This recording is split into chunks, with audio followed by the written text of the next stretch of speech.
Well, hello and welcome to the Ramon Foster Show, starring the one and only Ramon Foster, and brought to you by the Get-Go Cafe and Market, where they're always open for business, serving hot, fresh food. Hi, Mon.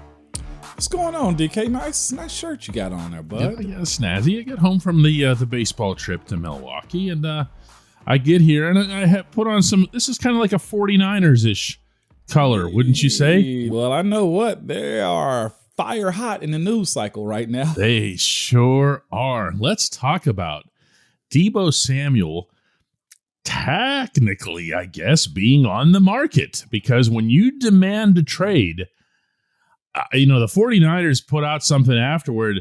We're like, we have no intention whatsoever of trading. Well, you have to say that. You have to make it look really tough because you've just lost all your leverage. Yeah. But my goodness, what a scenario. What a football player. Oh, what a hell of a football player, DK. Like, we got to put some respect on his name. Yeah. He operates on the football field like Deebo from Friday. Okay. Or Deebo from the Steelers, but on the other side of the ball. That dude, too. He operates like him, like Deebo, James Harrison. Or Tiny Zeus Lister, however you say his last name. It's RIP to him, by the way. But what we're witnessing, though, is the power of the wide receiver taking over in the same respects that we've seen the quarterbacks make plays like this. And it's so interesting that we're talking about this. We had a guy from Pro Football Focus on my show here in Nashville, and I asked him. I love the apologetic tone. That was great, though, that you had a PFF guy on your show.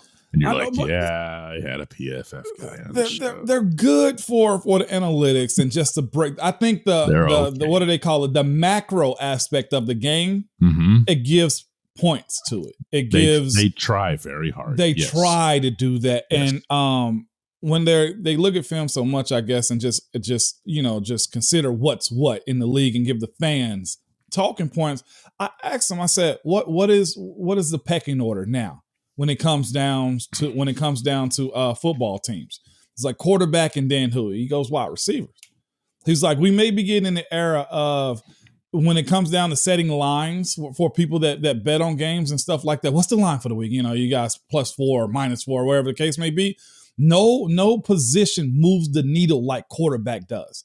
If a starting quarterback is out, I think most teams lose like 4+ points when it comes to the spread. If not more, depending on who if not the outcome overall, yeah. But it's really the only position that moves the needle or moves the line when it comes down to it. Where I feel like about to get to a point where wide receivers' effects on the game is about to take off to that level too. Simply because 7-on-7, the college evolution of the passing game, and now the NFL aspect of it too, to where it's also translated to where we're seeing quarterbacks getting $40 million. I remember when Ben got like 27 a year or something. We're not even in that ballpark no more. No. The wide receivers are getting that now. You know what I'm saying? So I think the importance of that position is about to go through the roof more than we ever thought. And Deebo is a prime example of it. Well, he is. He also brings other tools to the kit. I mean, it's one thing for Tyreek Hill to get the kind of money that he just did. Yeah. Everybody knows what he can do, how dangerous he is. And he might be one of those guys who moves the line the way you just described. But with Deebo Samuel, he also has lined up at running back. Mm-hmm. He had almost 60 carries last year for the Niners. And this is a guy who can do some things. Yeah. And it's funny, to think back to Le'Veon Bell, and he tweeted out just a little bit ago that if he had to do it all over again, he would have just been a wide receiver. What? Yeah. Well, because he got to what you're talking about here. Yeah. He was put into a running back category, and if you remember, part of his absurd negotiation with the Steelers was that he demanded to be paid what both get. Yeah. Remember? And it's hard to do that simply because if you're a master of everything, what is it? You're jack of all trades, master of none. Yeah. And I think Deebo's he was a master running back. Yeah, he was a master running back. He was damn good at it. Okay. Yeah. And you've also seen this. Shanahan's kind of come out, and there's been rumors of saying, you know what, Deebo, you say what you want to, but we kind of cultivated this offense to fit you also. Yeah. Nobody else is going to put you at the running back position, and nobody else is going to get you the ball the way we did. And they kind of pretty much said, we made you this way. And you know what, DK? Fair or unfair, they're supposed to say that. You know what I'm saying? As far as the importance of the player to the negotiation. Negotiations are nasty, filthy. Just as great as you are during the season, when it comes time to go into business, you're not that great. Right, but there's not a negotiation, and that's part of the thing here because he's got a contract. Yeah. And this is where the story becomes fascinating, is according to a couple of reports, and again, not according to Deebo Samuel himself, his reason for wanting out is plain and simple geography. He's from South Carolina. He doesn't feel like he fits in on the West Coast. Santa Clara, it's hard to describe how Santa Clara, California is nowhere near San Francisco. Mm-hmm. It's really not all that near San Jose. It's just kind of in between land, and I'm using the term advisedly, land that the 49ers bought for their new facility. And it could be anything, Moan. It could be. But he can call his shot. So he can call his shot. And what did we speak about? It had to have been last week. What was the one places I told you I didn't want to play it unless it was Seattle? Oh, you did say that, West Coast. The West Coast. And truth be told to you, unless you're getting paid astronomically and you know you can last and make an amount of money like that, i.e. Matthew Stafford, Andrew Whitworth's done pretty good. The taxes and the money that you're bringing home, it would be Tyreek is going to crush it because he's in Florida where there's no state income tax.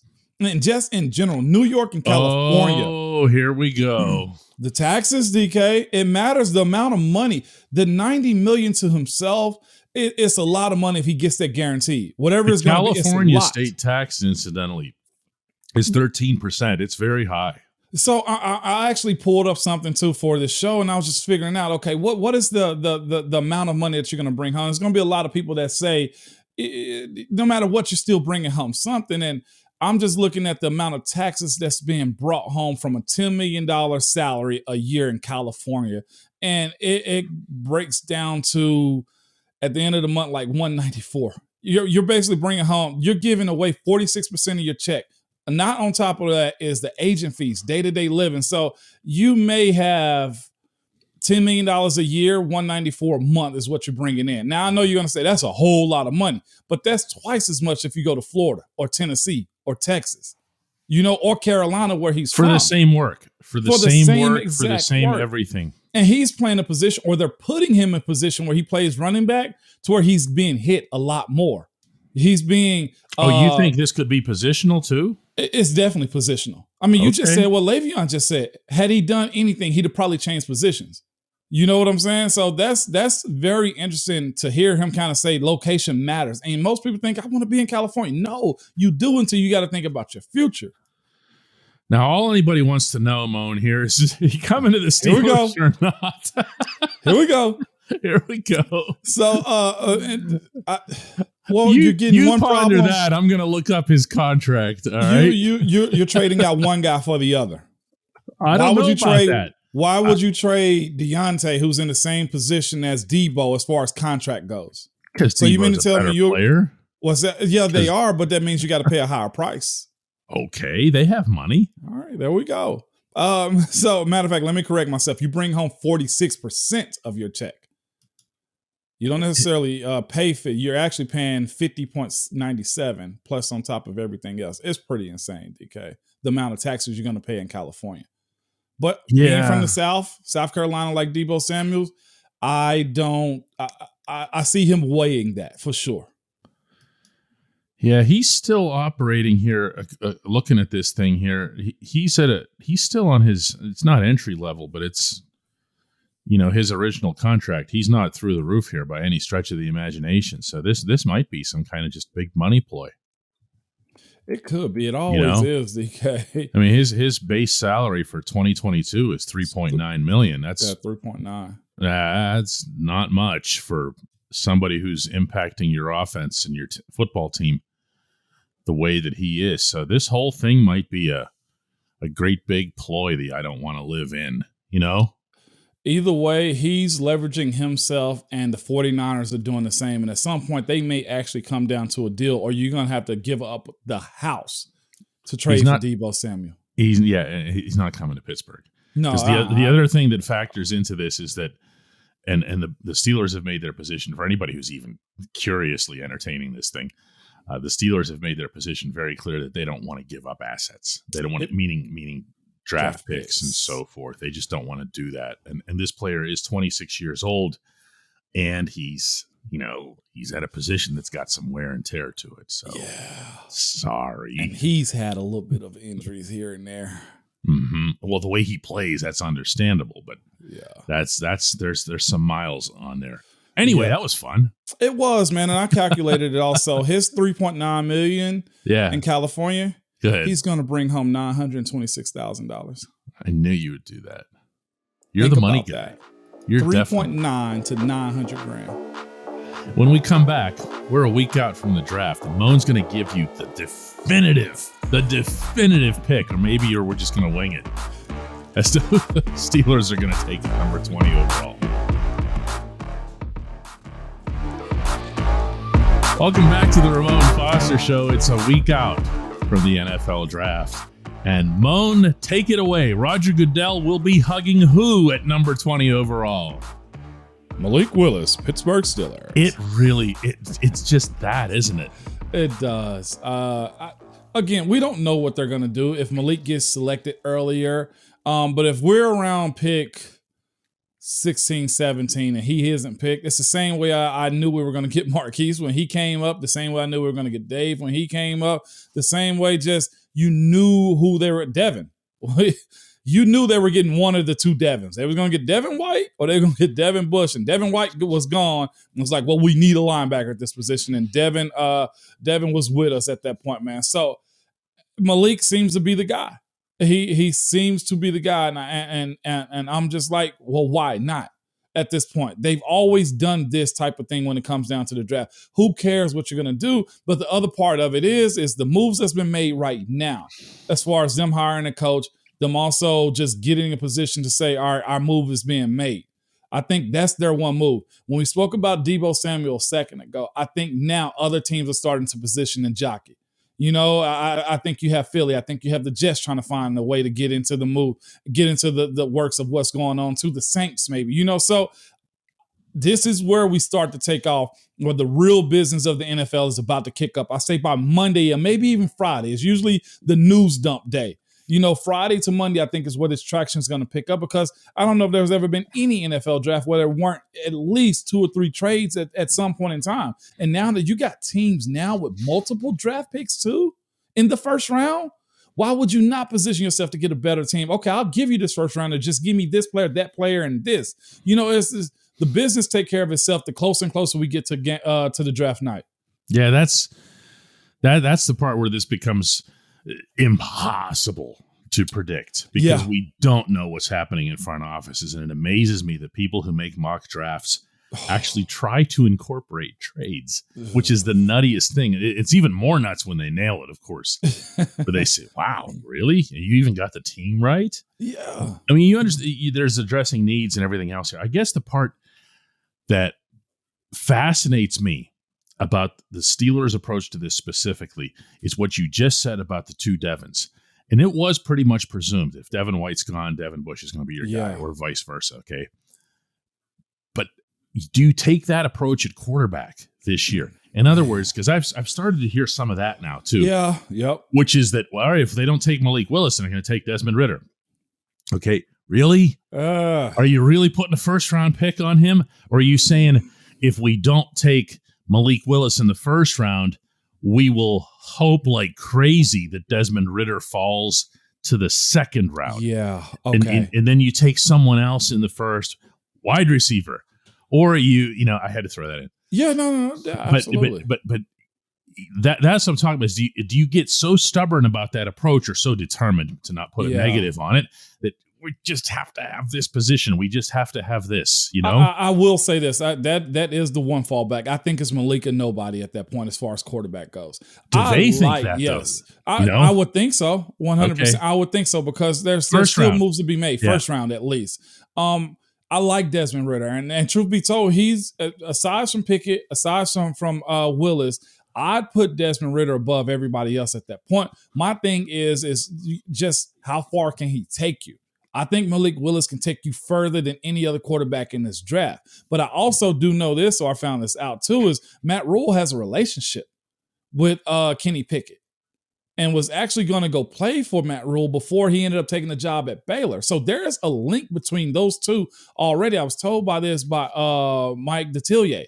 There was a relationship between those two. He was committed to him before he left and went to Baylor. So that's that connection and why I think people can tie him to Carolina. Again, when you get into those rooms and everybody got to say so on who you need to take or what's better for your team, that's where you got to say, well, what if they take Malik instead?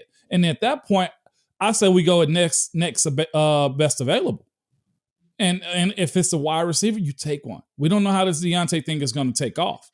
Yeah, you don't force the quarterback issue. No. I've been saying that again and again and again. And no. I know it has to feel to people like they are because like we were talking about this week, every single move they've made on the field, off the field, the assistant quarterback's coach, okay, all of this feels like they're just, that's it. This is it. Colbert's last draft. We're gonna give Kev the franchise quarterback on his way out the door. And it's just, Well, how did that work for Baltimore, though? What was their GM's last move he made? You mean Ozzie Newsome's? Ozzy's. Yeah. You remember his last draft? It was Lamar Jackson. It was his last first-round pick that he made was Lamar Jackson, if I'm not mistaken. I've been wrong before, but I think that was his gift to Baltimore. It was like, I got your quarterback. This is my last succession. So the next GM, I think he fell into a good spot. Lamar has been already the NFL MVP. You can't say he doesn't scare you every time we play Baltimore. He has his deficiencies, but in general, he got them a franchise quarterback to continue on their push and to just stand above the line. And I think if this is Kev's last pick, and it is, because he said it, then why not leave him the quarterback of the future also, whether he works out or not. Then it goes to the next. That's my point here, though, is I don't want to force it. I don't know that Ozzie Newsome forced it. They saw something with Lamar, and they said so at the time where they really wanted. They thought they could bring to the NFL an offense that nobody was using anywhere. And I remember all that bragging and stuff that John Harbaugh and those guys were doing. And you know what? For a year, they were right. Well, you know what? I say this about Lamar too. Greg Roman also didn't help out Lamar either. I know some avid Baltimore Ravens fans like, man, get him out. They've been saying it, So I think if you put him in the right situation, surrounded with the right teachings, you get what they were looking for consistently in a quarterback like that. Yeah, I just think when we're looking at the Steelers pick, you almost have to default to Malik Willis, and then after that, whoa, that's available. Yeah. Best available. So let's see who and what makes it down to that slot when we come back. Hey Mon. Welcome back to the Ramon Foster Show. It's time for the ever popular Hey Mon segment. And today's comes from Big Daddy, who says, "Hey Mon, how was it blocking for Le'Veon Bell with all his hesitations when running the ball, trying to find a hole to get through, compared to a running back just going full steam ahead?" This is like the all Le'Veon Bell episode of the Ramon Foster Show. Shout out to Le'Veon, man. We had a great thing in Pittsburgh, man. Wish they got it best. With that being said, in the beginning, it was aggravating. I'm being completely honest with you. Highly aggravating. What are you doing? Just hit the hole, man. How long do you want me to hold this thing? Dude, even in camp, I got Cam over here. Help me.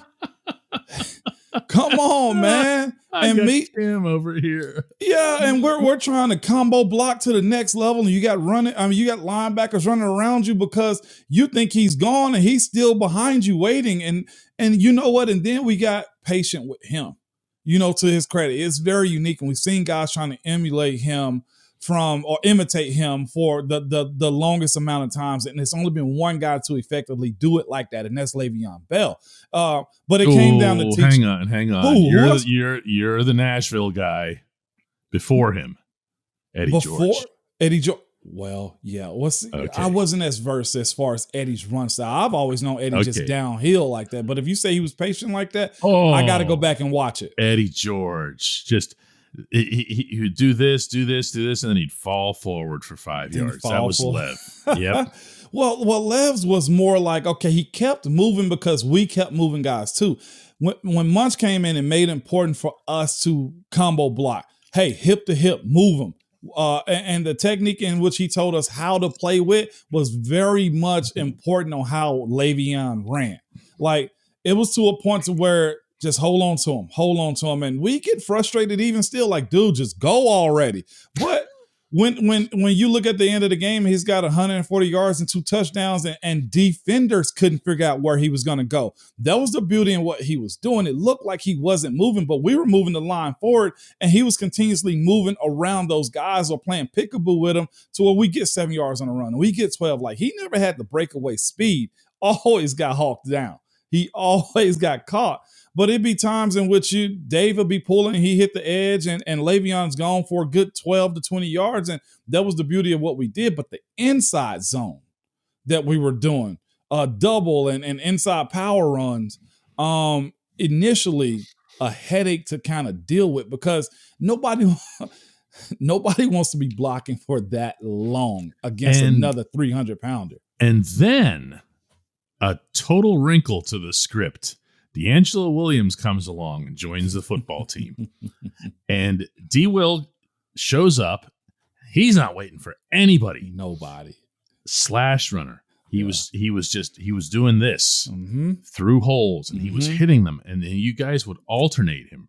Yeah. Probably it was 2 series for Lev, one for D-Will, and it was just he'd come on and he'd present something completely different. And it never stopped impressing me that you guys could flip your own script like that from series to series. Because we knew who we were getting. We knew with D-Will we had to pop and get quicker to the second level. With Le'Veon, we had to do 1, 2, 3, and then get to the second level because the linebackers were waiting with him. With D-Will, it was like, it made work. I don't want to say it made work easier, but it made work quicker to where, all right, D-Will's in. And we used to say that, hey, D-Will's in. Because you knew the blocking scheme changed on who was going to have help as far as locking down the defender and then getting to the next level. Like we legitimately had to be conscious about who was in the game at running back at that point. And then I just have to throw this in as a bonus for my man, Big Daddy here, since he brought up the subject. Then there was that glorious day in Cincinnati where the Pittsburgh Steelers ran the same play again and again and again, just to be jerks, just to stick it to the AFC North rival. And here were the Bengals, completely either unable or unwilling to defend this thing. How many in a row were there? I was like 4 or 5 before they actually got like a stop. It was to the left side. It was to the left. Black Cat was the call. You could hear in the press box at Paul Brown Stadium, which is enclosed, so you don't hear fans. Like there's a glass in front. By the third time you ran it, it was just laughter, including from the Cincinnati side, just bursting out laughing like, oh my God, what are we watching here? They couldn't stop it. Everyone was 8 yards, 9 yards a pop. Yeah, it was. And they safeties hated it because Le'Veon's a big back and all he do just lower his shoulder. Drake Kirkpatrick just lower his shoulder and boom. And it was like nobody had envy and jealousy on our line. Like people would say, Mon don't pull, but guess what? The way me and Alejandro blocked and secured the front side so that Dave could run and pull. Like the thing every time. If and you there's poor Dave pulling on every play to his left. He wasn't hitting nobody till maybe the second level. So he had enough time to see who he was going to hit or he was going safety on the next level. The beauty of that play and how you got to craft your line and do what the strong points are is, look, Al and I are 2 big dudes. He's 6'10", 300 plus. I'm 6'6", 300 plus, and our bodies together, along with a good blocking tight end, secured the front side so well. Dave pulled around the edge, and it was like, high safety, Le'Veon, follow me. You know, like that was and they could not stop it. Like they started overloading, and we started laughing at them because it was just down, and around at that point. Dave actually ran for more yards on that sequence than Lev did, because Dave had to start all the way over at right guard. He did. And it was so funny. Dave would come back to the line like, bro, what the freak are we doing? Oh, wow. Yeah. I want to thank everybody for watching the Ramon Foster Show, and thank everybody even more if you're leaving kind reviews on the podcasts. This is available on, for those of you who watch the video or podcast, whatever, it's available on either or. But on the podcast, I got to tell you, if you leave a review, it makes a big difference on Apple Podcasts. It really does. We get this this high level of entertainment out to the more people. No doubt about it. We appreciate y'all. We can't say that enough, man. This is fun doing that. That's what everybody. Well, we have some critiques here, but mostly everybody say this is a fun show to be a part of. So tell a friend and tell another friend. Let's do it again tomorrow, Mo. We'll be here